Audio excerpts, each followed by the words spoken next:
You are here, moving in our midst. I worship you. I worship you. You are here, you're working in this place. I worship you. I worship you. You are here, moving in our midst. I worship you. I worship you. You are here, you're working in this place. I worship you. I worship you. You are waymaker, miracle worker, promise keeper, light in the darkness. My God, that is who you are. You are waymaker, miracle worker, promise keeper, light in the darkness. My God, that is who you are.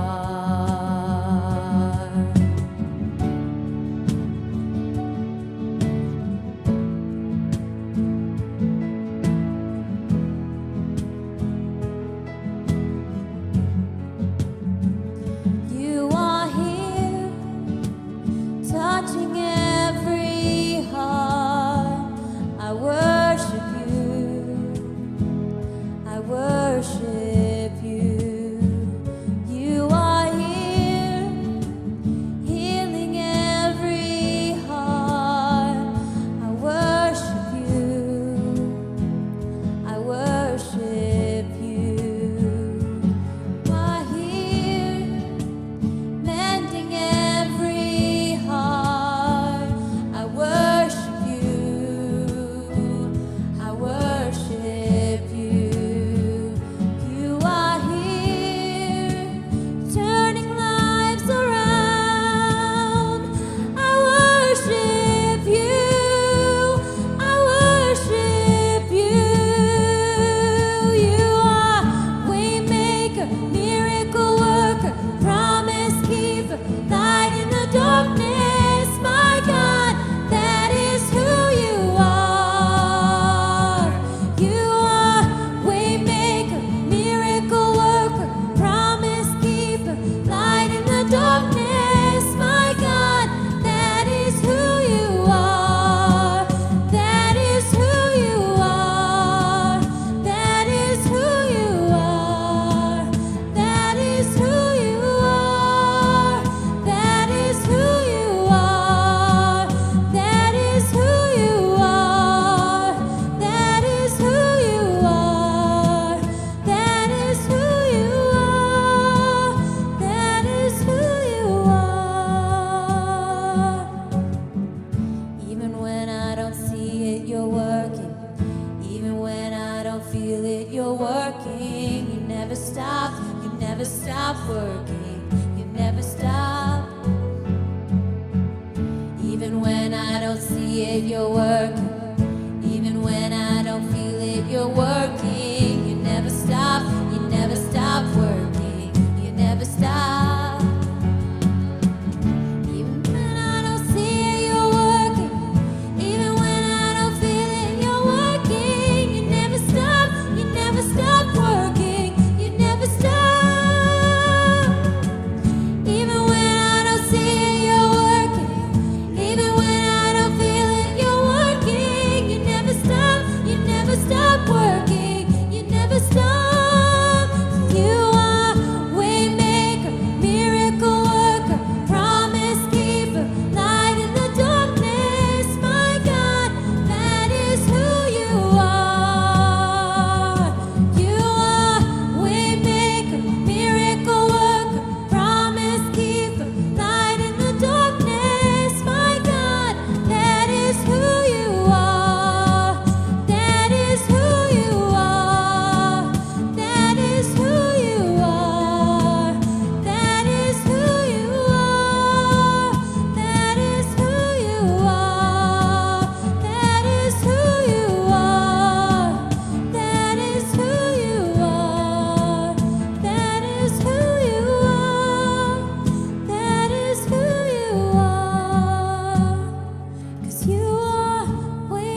the debt that we owe, and how high was the price of our healing, paid in full by the one who is worthy.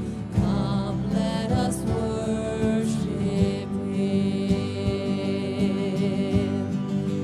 Raised to life with Christ, the Savior in His name, a new creation. Now our song will rise, adoring Christ the Lord.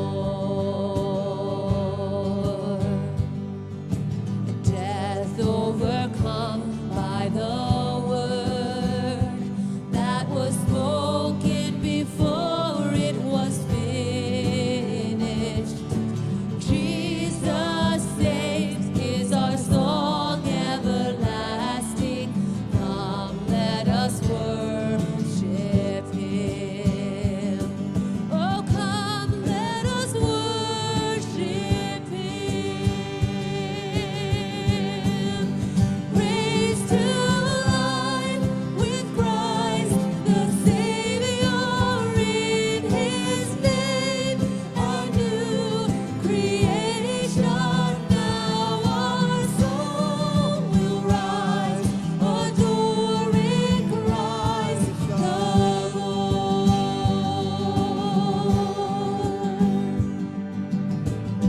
Sin was strong, but Jesus is stronger. And our shame was great, but Jesus, you're greater.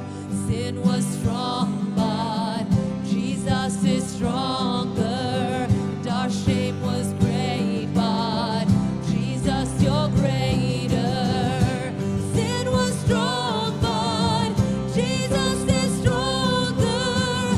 Our shame was great, but Jesus, you're greater. Sin was strong, but Jesus is stronger.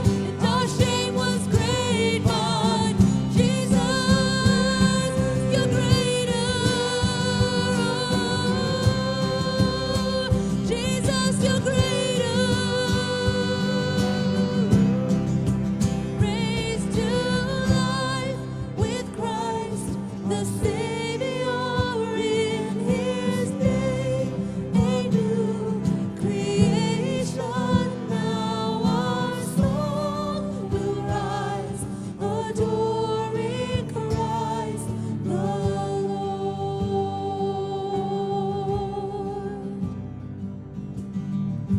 Sin was strong, but Jesus is stronger.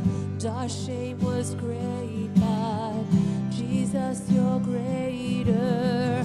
Our sin was strong, but Jesus is stronger. Our shame was great, but Jesus, you're greater.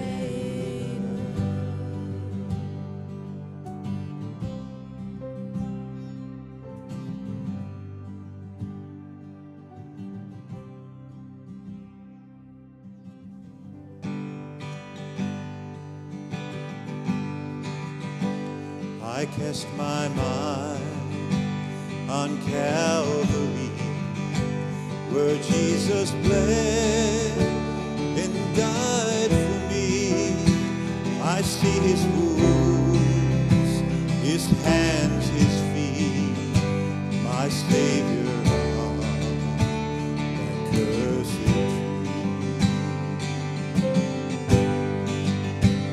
His body bound and drenched in tears, they laid Him down in Joseph's tomb.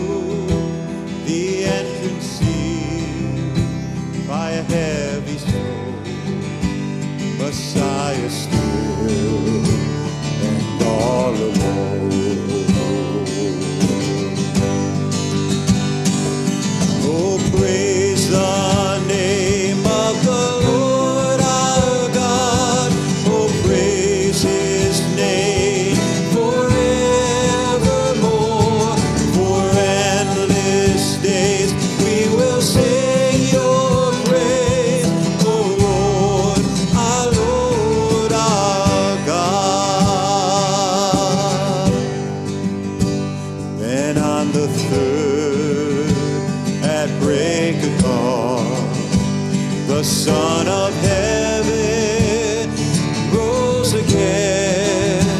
Oh, trampled death, where is your sting? The angels roar for Christ the King. Oh, praise the name of the Lord our God. Oh, praise His name forevermore.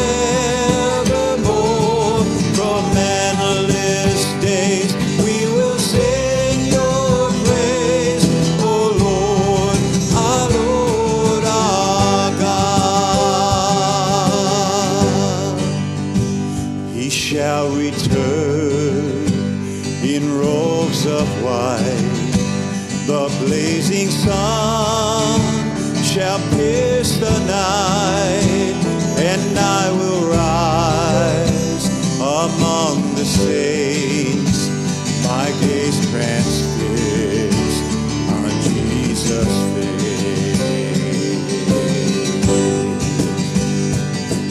Oh, praise the name of the Lord our God. Oh, praise His name forevermore.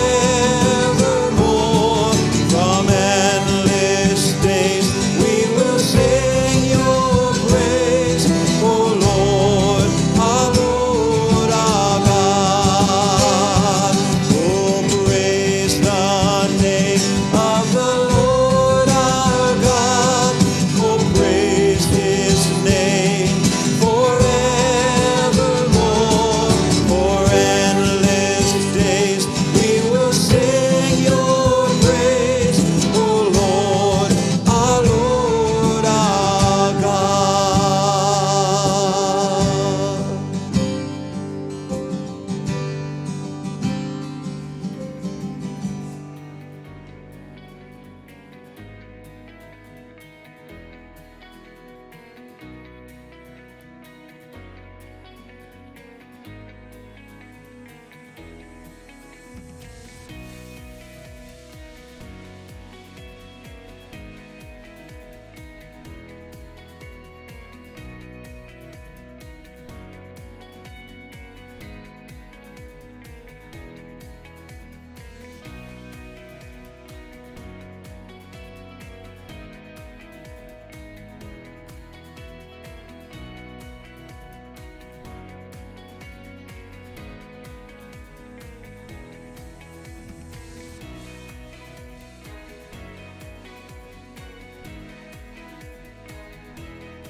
Good morning, Abundant Life.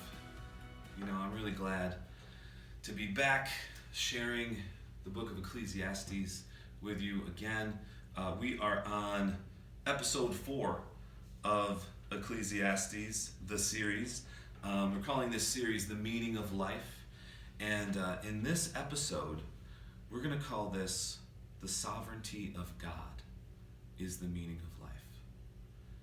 Now, we've talked already about so many different things in the book of Ecclesiastes. We're all the way up to chapter 3 of Ecclesiastes now. So in your Bible, you should open that thing up to Ecclesiastes 3 and get ready to read along. We're going to be really mulling over these things today because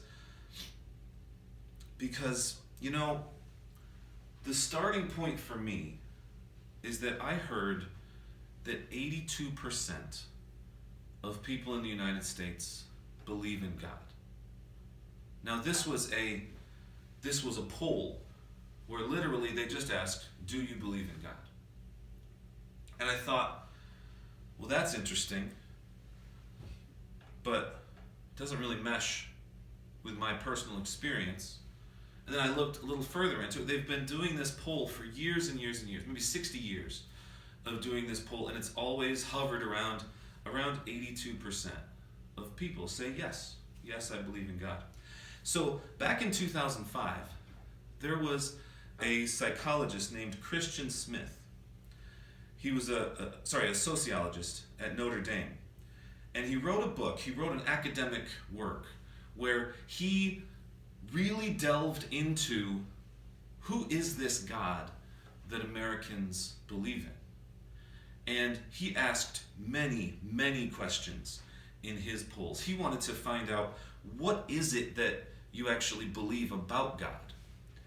And what he found was that the God that 82% of Americans believe in is really not the God of Christianity.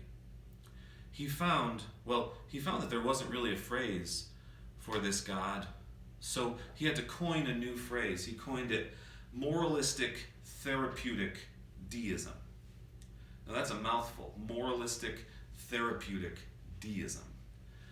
And what this phrase means is it's basically you believe in a God who wants people to be nice and wants people to be fair, and that the central goal of a person's life should be to be happy and to make other people happy.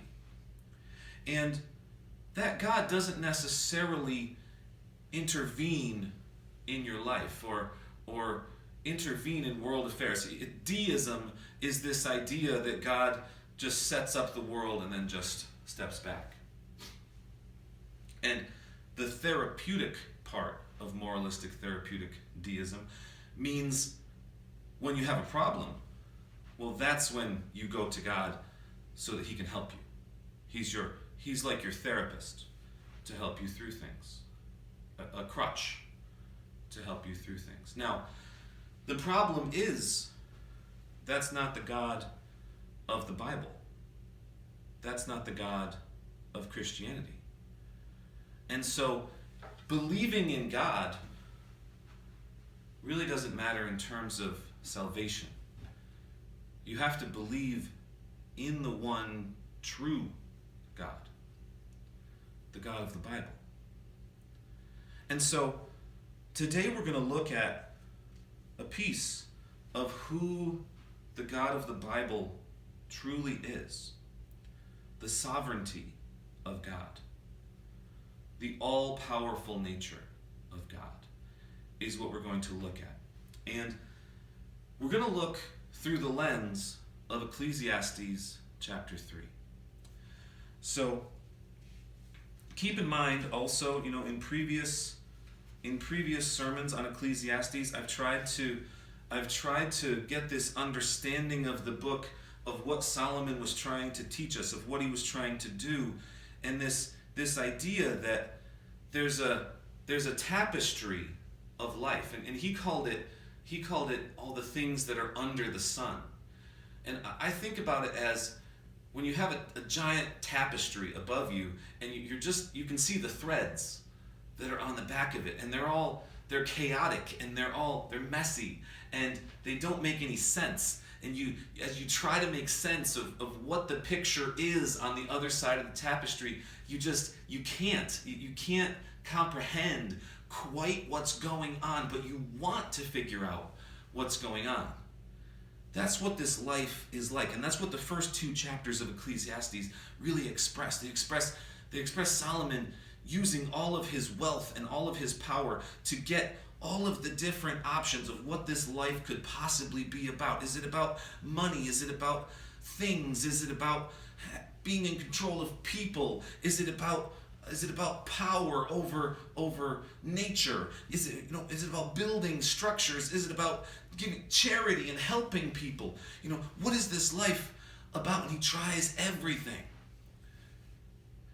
because it's chaotic, this life, and these things keep happening that we don't understand, and it's like we're chasing after wind. It's like things are made of smoke, and when we feel like we've grasped it, it's gone. It's a vapor. And so we have all this imagery in Ecclesiastes to try to get us to really, really grasp what we're doing with our lives in this search for meaning. So the thing about this tapestry that we've seen is is that God, who sees above the tapestry, from above the sun. We see everything under the sun. He sees from above the sun. He looks down on the beauty of the tapestry. He sees the entire plan splayed out before him that he has been working since the beginning of creation. He sees it with clarity. And the only way that we can even get a glimpse of that beauty that he sees is by seeing through his eyes, by him giving us the grace that he sees our faith in him and in his sovereignty and in understanding that he's in control. And when we do that, we get some tiny glimpse of the beauty of his plan from up above. But then, for some reason, we go back to our lives under the sun and we keep on looking up at the threads and thinking everything is chaos and everything doesn't make sense and everything is frustrating. And so that's where we are. That's where we are in the book of Ecclesiastes right now. And I think that's where we are in our lives right now. So let's dive in. Ecclesiastes chapter 3, starting in verse 1. It says, "There is an appointed time for everything, and there is a time for every event under heaven." Now, this passage is often misunderstood because people just get locked in their head the old song from the 60s by the Byrds, and I'm not going to sing part of it because that's even more likely. It'll just get into your head, and then you'll just be singing the song, and you won't be thinking about what we're really talking about here. I think that song got it wrong. I think that song was a hippie manifestation of peace and love and trying to just say, forget about it. Everything is okay. Don't be so worried all the time. I think that's what it was. And it wasn't really getting at what Solomon is getting at, which is the sovereignty of God here. So in verse 2, this says, "There's a time to give birth and a time to die." Now, I think that everyone loves a birth. Everyone feels like, our precious gift from God, this little baby, it's a precious gift. But when they turn around and there's a death, is that death a precious gift from God? We have this thing where we feel like we see what is good and we see what is bad, but it's not the perspective of God. God says there is a time to give birth and a time to die, and they are both in his plan. And so when we see these things, we should try to see this with God's perspective. You have no choice in the moment of your birth, and you have no choice in the moment of your death. In the book of Job, in chapter 14, verse 5, Job says, "Man's days are determined, and the number of his months is with you, and you have appointed his limits, that he cannot pass." Now, are you okay with that? Because you're not going to live 1 second longer than God says you will. And this is what we mean when we say God is sovereign. You can't build a time machine and go back and right? You can't do that. You can't build some miracle cure unless God has ordained that you're going to build that miracle cure. He's in charge of when we live and when we die. We are not in charge of this like we think we are. The great sin is that we think we're in control. That's really it. You see, God has been orchestrating everything in this tapestry since the beginning. Everything. For instance, the next part of this verse says there's a time to plant and a time to uproot what is planted. You see, nature's equivalent to that first line of being born and dying is that there are seasons, and people can't go against these seasons. You can't plant a tomato plant right now outside. It will die almost immediately. We are not in charge of when seeds grow and when they die. You see, God is sovereign over every seed and every seedling and every wildfire. In verse 3 it says, there's a time to kill and a time to heal. Really? Really, Andy? You're going to go there? I'm going to go there because this is what the Bible says. Ecclesiastes 3:3.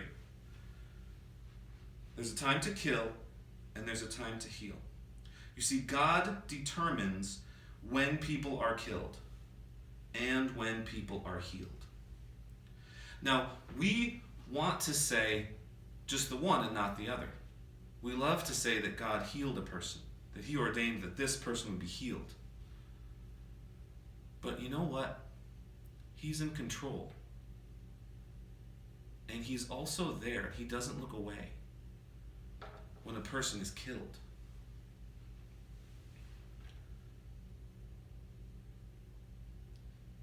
This is hard.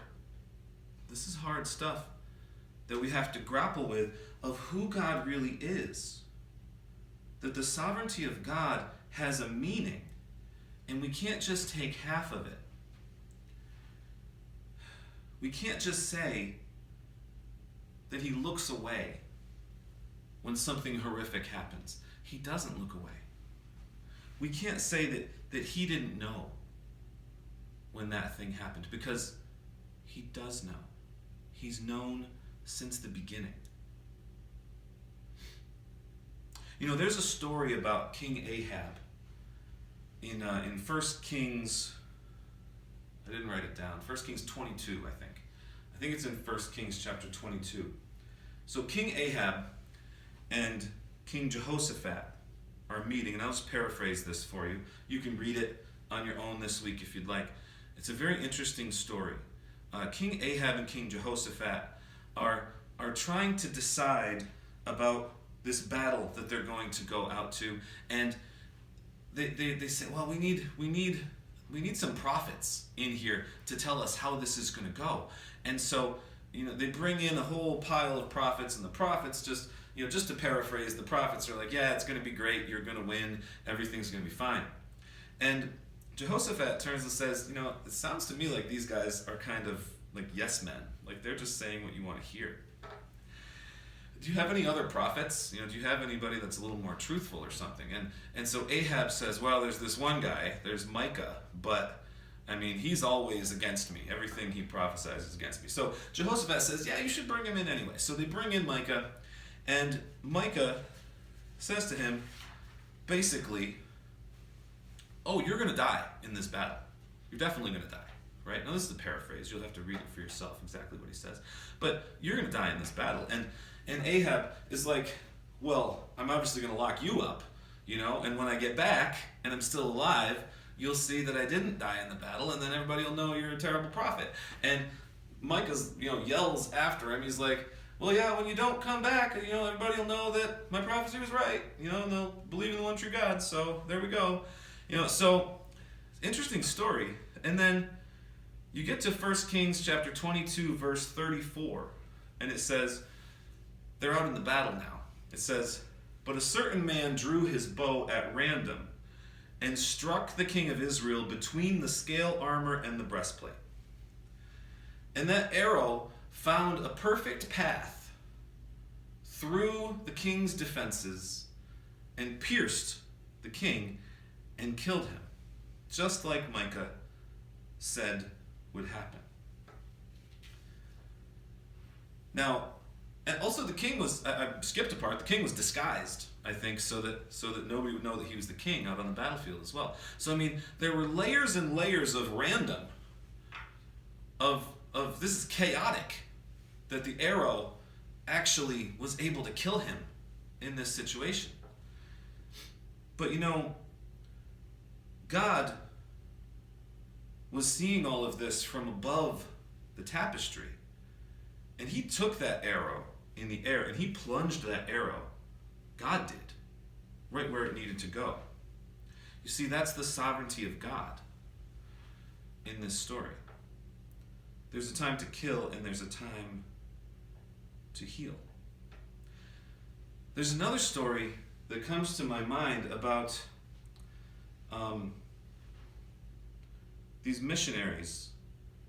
They're named the Bowers, and I might get some of their names wrong, but I believe it was Jim and Ronnie Bowers, and they were missionaries to Peru, and they were flying in this small plane. I think it was a Cessna plane, and they're flying, and most of the people just kind of sit right in a row in a Cessna airplane, and they had a pilot, and then there was Jim, and then behind the pilot was Ronnie, the wife, and she was holding their I think 3 or 4 year old daughter Charity in her lap, and then next to them was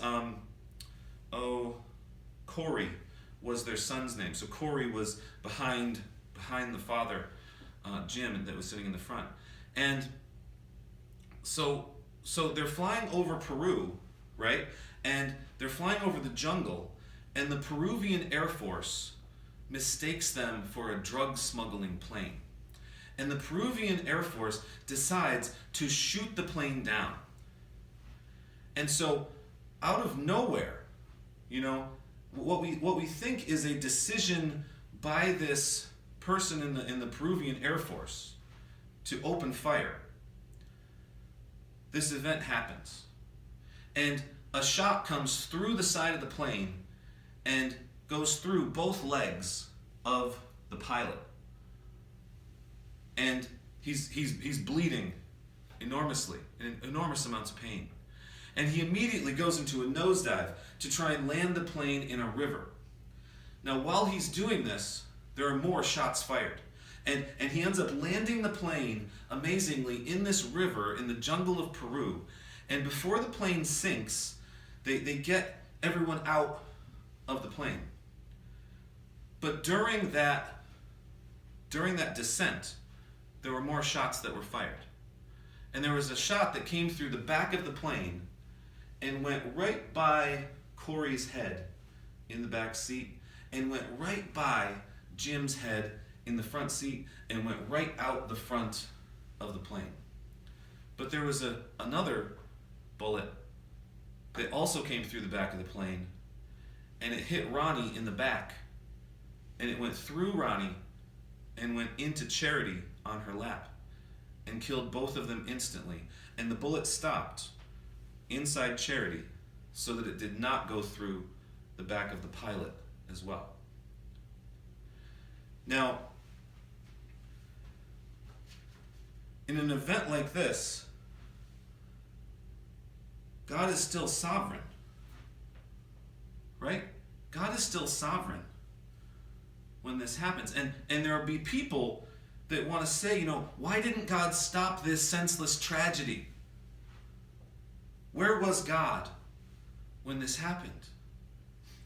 But here's what Jim Bowers, Ronnie's husband, Charity's father, this missionary to Peru, this is what he said at the memorial service. And I want you to really listen to how he processed what happened as a man of the Bible and a man who understood just a glimpse of what God was up to. He said, "Most of all at this moment, I want to thank my God. He's a sovereign God. I'm finding that out more now. Could this really be his plan? I want to tell you why I believe it is." And he went on to say that Ronnie and Charity were instantly killed by that bullet, by the same bullet Would you call that a stray bullet? I would call it a sovereign bullet. The people who did that were simply used by God to accomplish his purpose, maybe similar to the Roman soldiers that were used to put Christ on the cross. You see, God is completely sovereign in all of these matters. And now, you can say to me, you can say, Andy, I don't like this. I don't like this. I don't want to believe that. But you're going to have a really difficult time understanding what the Bible says. Now, if we move to the next verse, it says, there's a time to tear down and a time to build up. There's time when God sees that things need to be broken down. People and relationships and nations need to be broken down. And there's times when things need to be built up. And when a nation is broken down, the people that did it, they brag about it. They say, hey, we did this. We're so powerful. You know, in the Bible, Assyria was this superpower of a nation.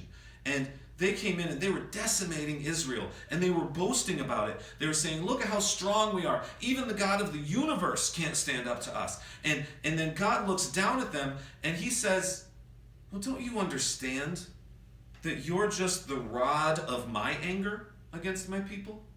He says, should the axe boast over him who hews with it?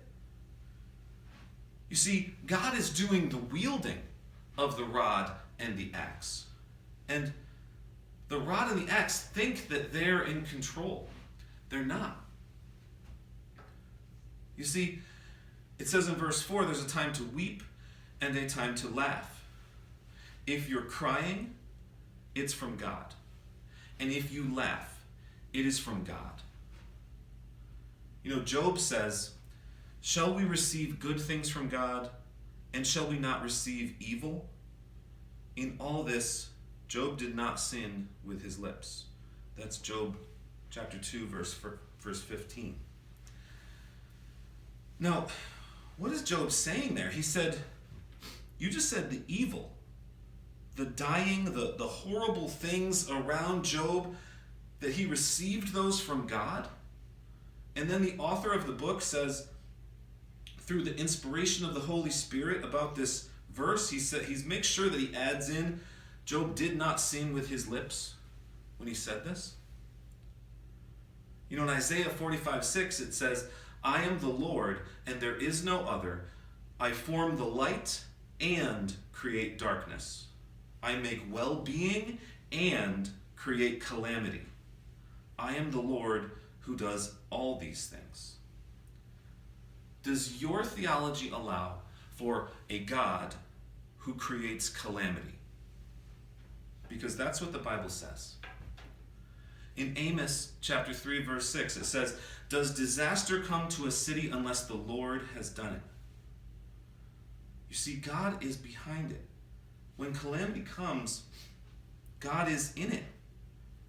He's still in control of the loom making this tapestry. It seems like it's meaningless and it's random and it's just threads everywhere to us because we don't see where it leads.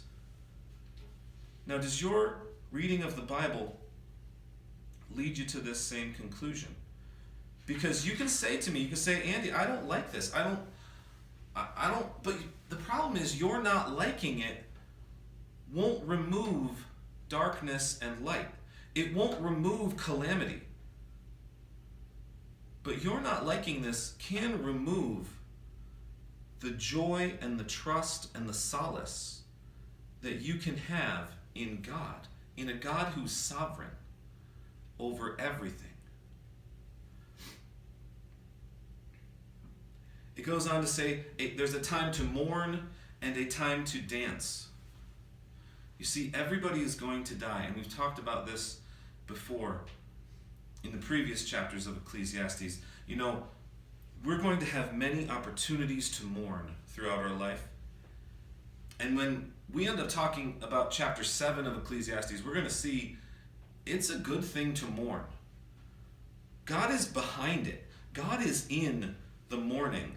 And if you don't mourn, you're really missing out on something, because God is trying to produce something in you when you mourn. But also, there's a time to dance. Our lives are not going to be consumed by mourning. He sends us celebrations and times to be happy and times to be ecstatic. But we don't choose which times are which like we think we do, because He's in control. He's even in control over when we dance. To move on here, it says there's a time to throw stones and a time to gather stones. There were a lot of stones in the land of Israel, and they were used for so many things. You could use stones to build a building. You could use stones to sling at Goliath, right? That for warfare, they were using stones. They would stone people that had sinned. Stones had so many different times that they were used, and each one of those times was ordained by God. There's a time to embrace and a time to shun or refrain from embracing. Now, this is talking about sex. This is talking about intimacy. This is talking about there's a time and a place for intimacy that is inside marriage, and outside of that, it's not the time to embrace. Now, we didn't come up with that. That's not our idea. That's God's idea. That's God's plan for how things work. God came up with that. God has a plan for intimacy and for embracing to be in your life. And He's appointed a time and a place for that. Now, if you struggle with this, does that mean you're not allowed to come to our church? No. 87% of men struggle with pornography. That's a statistic that I also read this week. Now, they are not shunning or refraining as they should, because you can push back against God's plan all you want, but His plan is still there. And you know what? Church can be a place for people who are struggling sexually. Is it a sin? Yes. But you know what? We're not going to kick you to the curb. We want you to come in so that we can struggle alongside you. And that goes with everything, right? This is not a place of perfect people. Abundant Life Fellowship, where we worship together, we are not perfect people. We are all struggling with something. And we want to struggle together. That's what we're here for. Verse 6, there's a time to search and a time to give up as lost. A time to keep and a time to throw away. There's a time to tear apart and a time to sew together. There's a time to be silent and there's a time to speak. God controls our mouths. God controls everything.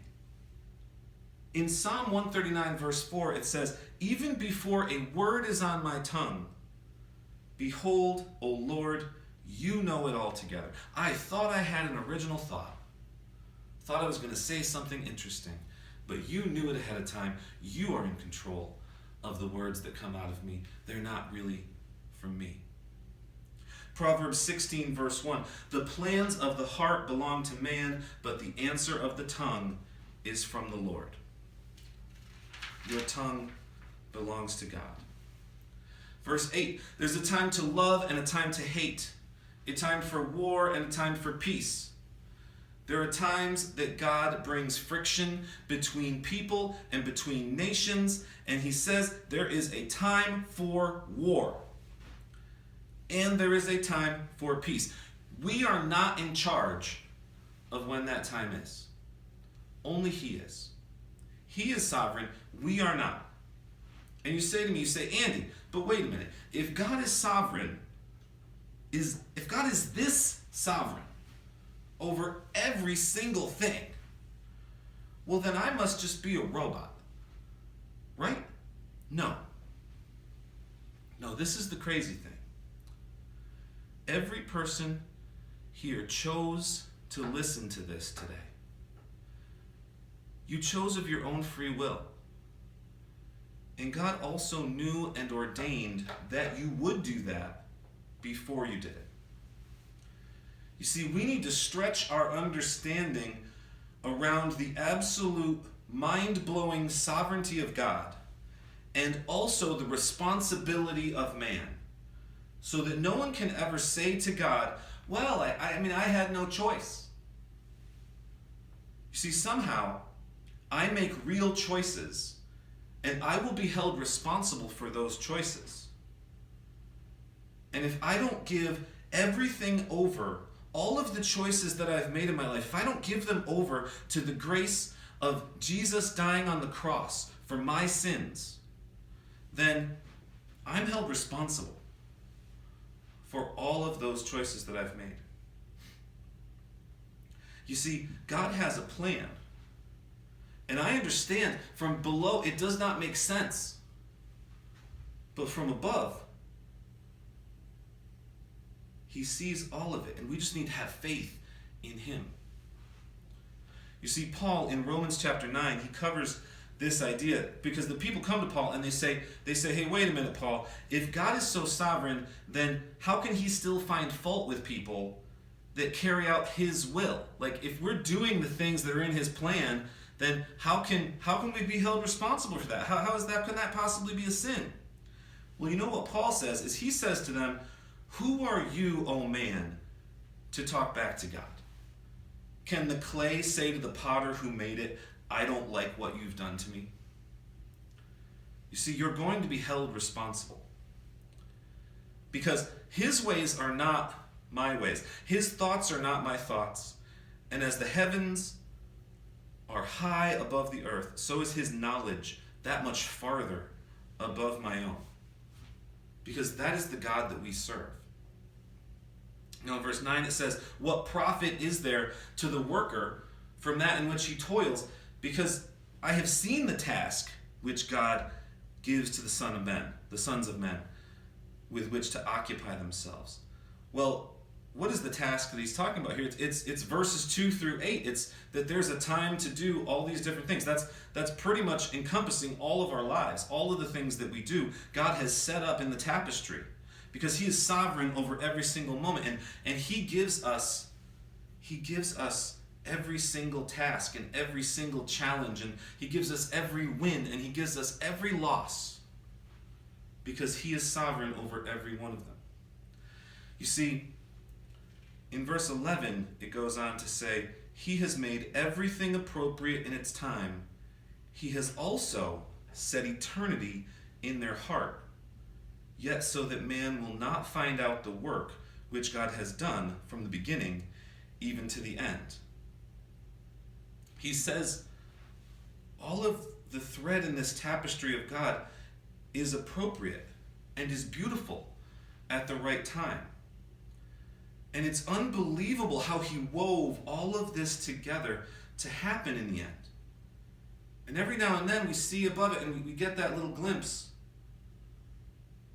But you see, it's not really about you. It's about Him. It's about His glory. It's about eternity. And you'll say that there was all this suffering and all this calamity and but when you die and suddenly you can see above the tapestry and you see His view of everything at the end of time, I am absolutely sure that all of us are going to say, wow, I didn't know. I wouldn't change a thing. Right? You see, God wielded an axe called Herod. He wielded an axe called Pilate and the Jews and the Roman soldiers to kill Jesus.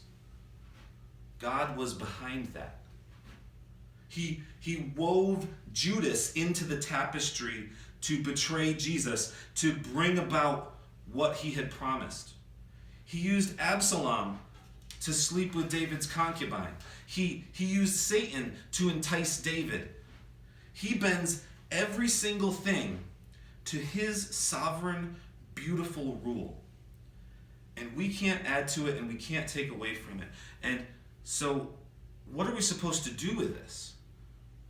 Well, the next verse in Ecclesiastes, Solomon says, we're supposed to just get happy. We're supposed to be happy.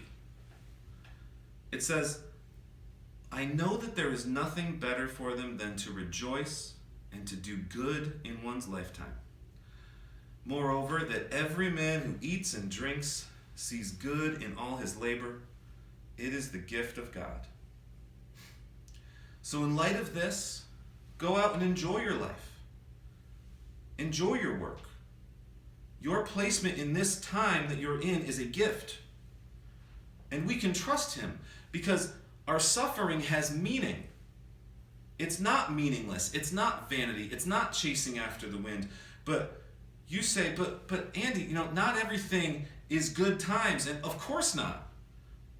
It's said before, there's mourning, there's death, there's killing, there's war. But you can have joy. You can have solace in a sovereign God in the midst of anything. Because he is totally sovereign, there is meaning through what you're going through. Again in Psalm 139 it says, if I ascend to the heavens, he's there, but also if I descend to Sheol, he's there too. Joseph said to his brothers, he said, you meant it for evil, brothers, but God meant it for good. The Apostle Paul said, all things work together for good for those who are called according to his purpose. Elizabeth Elliot said, God never makes a mistake. He knows exactly what he's doing, and it's never for nothing. And Martha Snell Nicholson, who you may not have heard of, she was a quadriplegic poet who had 4 different, just debilitating diseases. And her husband, who was also her main caregiver, suddenly died. And this is what she wrote. She said, he never gives a thorn without this added grace. He takes the thorn to pin aside the veil which hides his face. I love that. Now in verse 14, Solomon says, I know that everything God does will remain forever. There is nothing to add to it, and there is nothing to take from it, for God has so worked that men should fear him. That which is has been already, and that which will be has already been, for God seeks what has passed by. It was the will of God to crush Jesus so that we would not be crushed by sin. If it takes a thorn to pin aside the veil, then Lord, let it come so that we can see your face and so that we can worship the true God of the universe. That's what it means to be a Christian, because it matters what God you believe in. I believe in the God of the Bible, the God that's sovereign, the God that sees beauty in suffering.